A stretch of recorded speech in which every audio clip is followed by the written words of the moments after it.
Aujourd'hui, j'ai envie de vous partager à quel point un tout petit ajustement dans votre manière de communiquer peut avoir un impact énorme sur votre crédibilité, notamment dans le monde professionnel. Ce que je remarque souvent chez les personnes que j'accompagne, c'est ça. Le langage corporel et leur voix manquent un petit peu d'autorité. Et dans la voix, il y a souvent ce réflexe inconscient de terminer leur phrase en montant. C'est ce qu'on appelle le ton interrogatif. Et ça affaiblit complètement notre message. Alors voilà ce que je vous propose. À partir de maintenant, vous décidez de terminer vos phrases avec un ton qui va vers le bas, une note plus basse. Et vous accompagnez cela de gestes plus nets, comme le geste du bâton par exemple. Ça traduira plus de confiance, moins d'hésitation. Par exemple, au lieu de dire « L'histoire que j'aimerais vous raconter remonte à la classe de CM2 », dites plutôt « L'histoire que j'aimerais vous raconter remonte à la classe de CM2 ».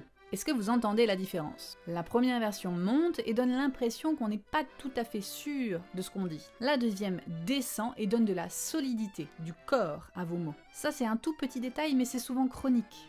Et ce détail change tout. Parce que lorsqu'on parle trop souvent avec une voix qui monte, avec un langage corporel trop ouvert, trop léger, eh bien on perd tout en autorité. Mais dès qu'on ajuste le ton, la posture, on devient beaucoup plus crédible, beaucoup plus stable, beaucoup plus convaincant. Et c'est fou, c'est vraiment fou de voir que ce tout petit détail, un tout petit réflexe vocal qu'on peut changer, va vraiment déterminer la manière dont les autres nous perçoivent.